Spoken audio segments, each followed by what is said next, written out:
Swayam Prabha. Digital India. Educated India.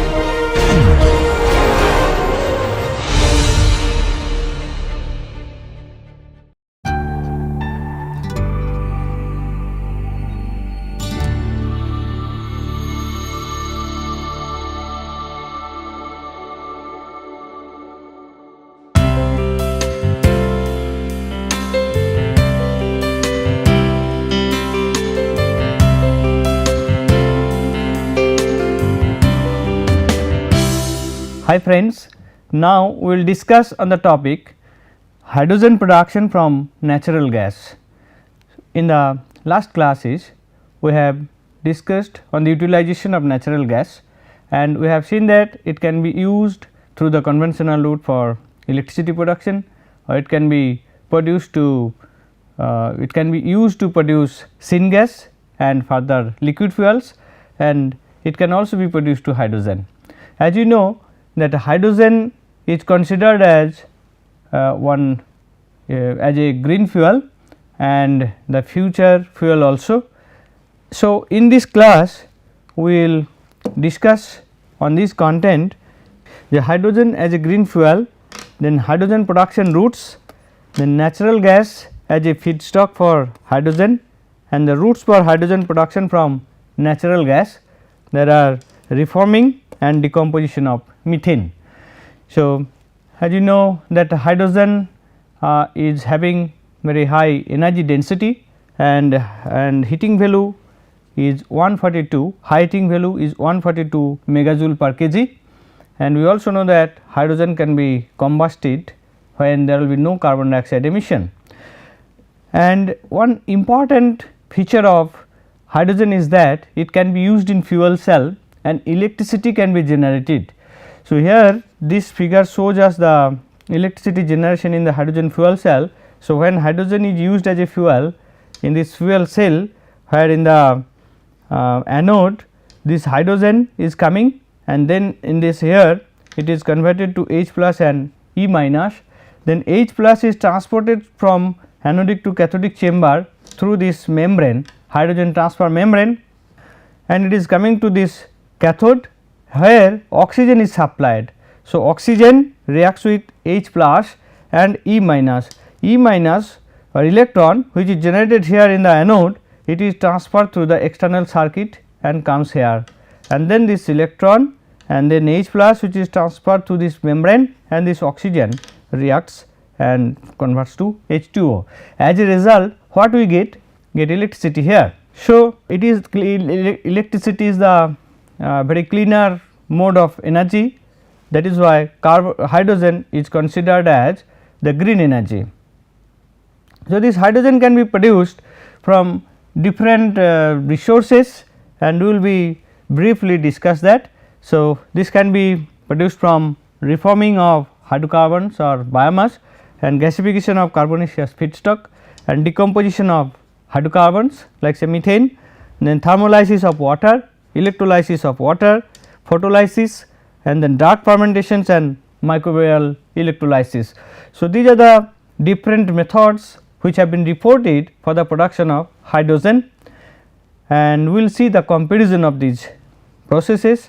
So, reforming process, as we know that it may be of different types, just we have discussed in the previous class. It may be autothermal, it may be steam reforming, it may be dry reforming or dry reforming, anything it may be, and we will be comparing those things. Say here steam reforming, partial oxidation, autothermal reforming, plasma reforming, biomass gasification, methane catalytic decompositions and coal gasification. And if we see here, these are the different feedstocks, some are hydrocarbons, biomass and coal, and the efficiency for hydrogen production is also different and maturity level is also different. And some other examples are say biomass reforming, plasma cracking, liquid phase reforming, thermolysis, electrolysis and photolysis. So, if we compare, we can see that either hydrocarbons or biomass or coal or other carbonaceous materials have been used for the reforming process, and the efficiency is also different. And most important is that their maturity level. If we see some on very few are in commercial scale, all are in maturity, either long term maturity or medium term or under development. So, these are the different technologies which are available for hydrogen production, and the commercial process are reforming and then biomass gasification and then coal gasification, and here we are having electrolysis. So, basically if we see the methods, then we will be having some important data, that is the steam reforming, partial reforming, that captures maximum share for the hydrogen production, followed by gasification of coal and biomass, and then electrolysis, and others are very less, contribution of other processes are very less in commercial scale, they are under development. Now, we will discuss on reforming, because it will be using hydrocarbons, and basically in our case it is natural gas. So, natural gas methane we will be converting to hydrogen through the reforming processes, and different reforming processes are dry reforming, steam reforming, partial oxidation, autothermal reforming and dry reforming. As we have discussed in the previous class, and as evident here also, we see H2 by CO ratio is maximum in case of steam reforming. As we are interested to get the hydrogen through this route, so obviously the steam reforming can be a more suitable route for the hydrogen production. So, we will be discussing some more on steam reforming, and already we have discussed other reforming in previous class. So, in steam reforming, steam is used for the reforming purpose. So, this is our say hydrocarbon, and then this is our steam, it will gives us NO and H2 rich gas, and this is del H value. So, what we are getting here? So, if it is a C1, then N1, then it is methane, it is representing methane, and then SMR reactor, it requires steam. What will be the ratio of the steam and methane? That is very important, that is it requires S by C, steam by methane ratio as 1:1, and if we give more steam and more S by C ratio, we can get more hydrogen, and SMR has efficiency of around say 70 to 80%, and carbon dioxide emission is 7 kg carbon dioxide per kg of hydrogen produced. And in this case catalyst, as we have discussed in the previous class, that nickel based catalysts are used. So, mostly used, but other catalysts are transition metals, that is iron, cobalt, nickel, copper, and the noble metals, these are have been reported, and these are the active ingredients for the catalyst, and some support is required. So, basically gamma alumina, CaOL2O3, MgO, MgAl2O4 and TiO2, ZrO2, SiO2 have been used. Among them these are very commercially available. So, this catalyst also coke deposition is a problem for this catalyst, and if sulfur and halogen compounds may also deactivate the catalyst.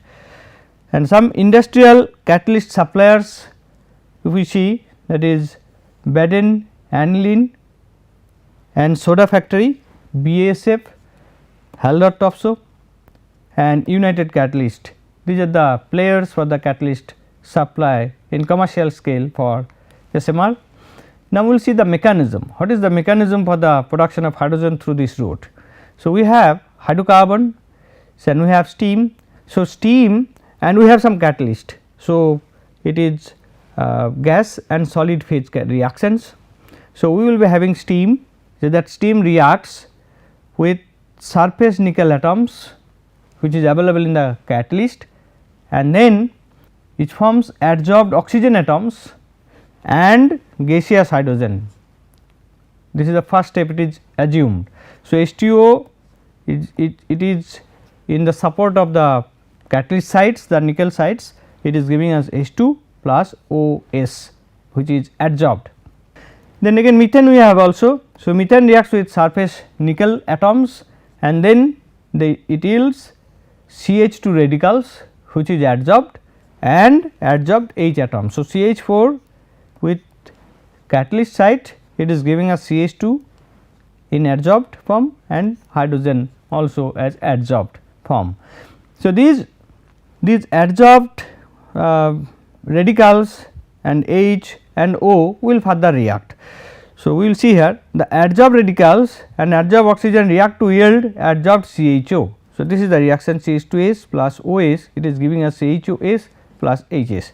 Then CHO which is adsorbed, that can also be converted to other forms. So, as mentioned here, there may be possible that CHO is converted to COS plus HS, adsorbed COS and adsorbed hydrogen, and COS with adsorbed oxygen, that can give us CO2 adsorbed plus sites, and then CHO adsorbed can react with oxygen adsorbed, and also it can give us CO2 adsorbed and hydrogen adsorbed. So, these are the different species which are generated during the process in the catalyst, and then those with the help of the catalyst and these intermediates, that COS can give us CO and the sites, and then CO2S can give us CO2 and sites, and HS can give us H2 and sites. That means, after desorption of those gas, the sites are made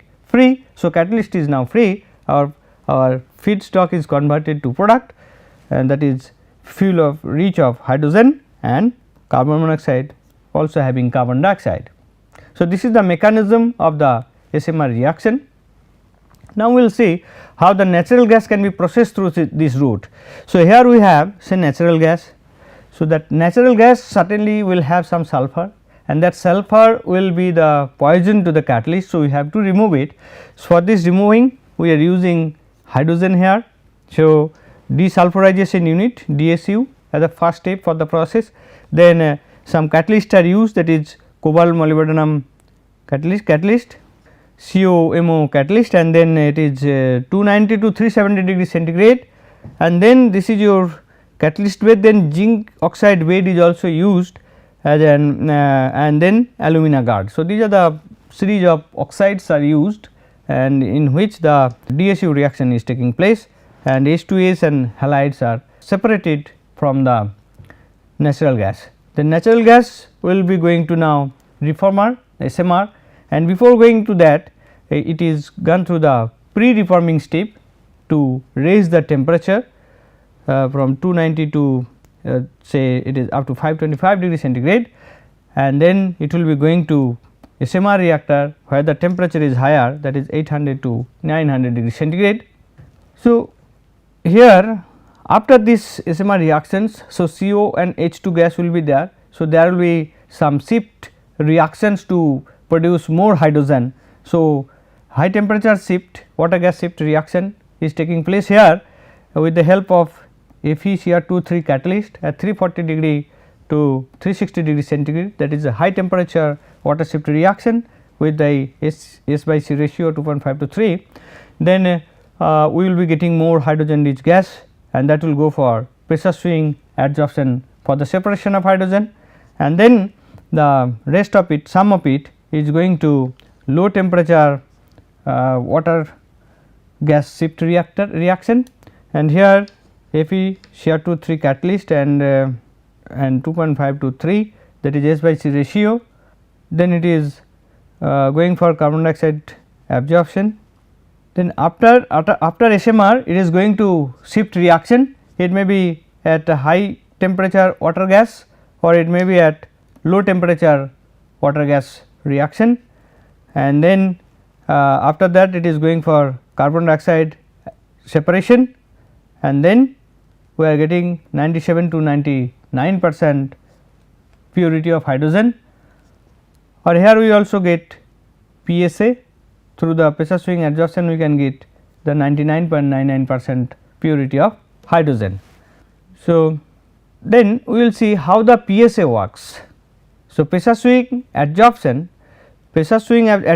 works to separate the impurities present in the hydrogen, and different types of adsorbents are used for the separation of different types of impurities in the gas stream, like say silica gel activated carbon, molecular sieve and activated alumina have been reported, and these components are suitable to remove different type of impurities like silica gel for ethane, propane, butane etc., activated carbon for methane, carbon dioxide and molecular sieve for methane, carbon dioxide, nitrogen and active alumina for water. So, these are the different adsorbents which are used for the separations of the other gas components. So, here we use the feed gas hydrogen plus impurities at high pressure, then it is going through different adsorbent beds, and we are getting hydrogen rich gas here, and this is our tail gas hydrogen lean gas. So, there is less hydrogen in this gas stream. So, this PSA works in a cycle. So, we have some adsorption first. So, gas adsorption takes place in this case, then depressurization takes. So, high pressure pressurized gas adsorptions, then we are depressurizing it and then purging it and again repressurizing it. So, it has some cycle and the different operations have certain span in the whole cycle. So, this is the way the hydrogen is produced from the natural gas through steam reforming. Now, we will discuss on the methane decomposition, how the methane can be converted to hydrogen through decomposition. So, this can be done, the decarburization, dry natural gas cracking is a promising alternative and carbon free technology, and this can be converted to carbon, solid carbon plus hydrogen as per these reactions. So, del is 75.6 kilojoule per mole, and these reactions requires high temperature. It is around say 1200 degree centigrade temperature is required, because the carbon and hydrogen bond is stable bond, and so break it. So, it requires high temperature, and in this case carbon dioxide emission from burning of process fuel, that is your methane, is around 0.05 mole CO2 per mole of hydrogen, which is very less with respect to that used for SMR, that is equal to 0.43 mole carbon dioxide per mole of hydrogen.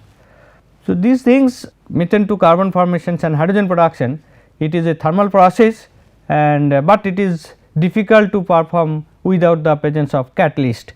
So, use of catalyst reduces the temperature from 1200 to say 500 degree centigrade, and different types of catalyst can be used, and for this the reactor configurations may also be varied, fixed bed to fluidized bed. People have used fixed bed reactors and alternating between different conditions, or a fluidized bed or regenerator combination they have used. Out of these two reactors, the fluidized bed offers the flexibility and ease of continuous operation. Now, if we think about the methane decomposition, then we can get different methods. One is your thermal cracking, another is your catalytic methane cracking, or we can get plasma cracking, or we can get molten media cracking. So, this thermal cracking, thermal black process, advanced thermolysis, and this is catalytic methane, metal catalyzed and carbon catalyzed cracking, and here plasma cracking, thermal cracking and electrochemical plasma, and here molten media cracking, thermal molten media and catalyzed molten media. So, these are different types of methods people have used for the production of hydrogen by the decomposition of methane. And now, we will see the thermal cracking. As we mentioned that it is a thermal process, we have to apply heat, and around 1200 degree centigrade the methane will be converted to carbon and hydrogen. But as we mentioned that it is endothermic process, and also it is not that efficient, the high temperature requirement is there, and this temperature can be reduced by application of catalyst, and then it will be termed as your catalytic method, not a thermal one. Thermal cracking of methane, the first industrial implementation of this thermal cracking of methane was initiated by the European Commission as this Solheim curve project in 2009 to produce hydrogen and carbon black, and in this project the solar power reactor with capacity of 10 kilowatt was tested for a temperature range of say 1467 to 1997 degrees centigrade and a pressure of 1 bar and the 55% energy efficiency was achieved. So, the major problem in continuous operation of thermal cracking of natural gas is the plugging of reactor due to the carbon deposition. So, then the catalytic methane decomposition developed, and in this case the temperature requirement can be reduced from 1200 degree centigrade to 500 degree centigrade, and different types of catalyst have been tested as shown here. You see nickel based, iron based, carbon based catalyst, and then these are some other catalyst, and this is your say non catalytic decomposition. So, when we are not using any catalyst, our requirement is 1100 to 1300 degree centigrade, whether we are using the catalyst, the temperature requirement is decreasing, and ultimately we are able to get the 500 to 700 degree centigrade by using nickel based catalyst. So, that is the advantage of the use of the catalyst, and when we use these different catalyst, the type of carbon which is deposited on the catalyst bed is also different. We see here. So, for this nickel based catalyst we can get carbon filaments, for Fe based catalyst we can get carbon filaments, for carbon based turbostatic carbon and carbon filaments, and here graphite carbon and turbostatic carbon we can get. So, different types of carbon can be formed by this way, and obviously the transition metals have been used for the production of catalyst, and nickel based catalyst is having more capacity to get the cracking at lower temperature. Then plasma cracking of methane. So, as you know that plasma is a ionized gas, and it can be produced at high temperature, and this can be used for the cracking of the methane also. So, based on the method applied to generate plasma and the temperature difference between the electrons and heavy particles, the plasma technology is classified into two types. One is your high temperature thermal and non-thermal. One is thermal by using high temperature, and another is your non-thermal, the electrochemical plasma. So, two types of plasma we can produce. So, out of these two, if we use a thermal plasma, the temperature will be very high, and it uses an electrical power of around 1 kilowatt, and the reactor attains temperature of around 5000 to 10,000 degree centigrade. So, use of this technology is not possible for this case. So, the non-thermal electrochemical plasma can be produced and used for the conversion of this methane to hydrogen, and in this case the temperature is around 350 to 750 degree centigrade.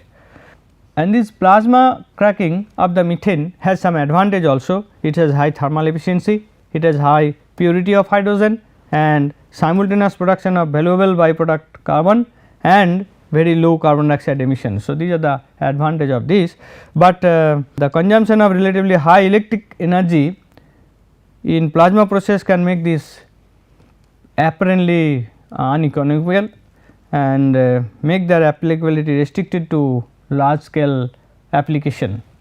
Then molten salt media cracking of the methane. So, people tried to get the high temperature of a molten salt media to crack the methane, and when the carbon is produced by the cracking of methane, that carbon is also lighter than the density of the molten salt. So, it can be go up and can be easily separated. So, here we see methane is coming from the bottom. So, this is our molten salt. So, here the reaction takes place, gas and liquid phase reaction, then carbon is formed and hydrogen is formed. So, hydrogen as a gas it is going out, and carbon as a solid it is floated, as the density of carbon is lesser than the density of the salt media. So, carbons will goes up and it will be separated from the top. So, this is the mechanism through which carbon is separated from the salt media. This technology offers the opportunity to operate the hydrogen production reactor in continuous mode, and deactivating of catalyst is eliminated there. There is no chance of deactivating of catalyst, and the compatibility between hydrogen, carbon and molten media and the stability of molten media at various temperature ranges will be the major challenge for this process, and presently this technology is under development.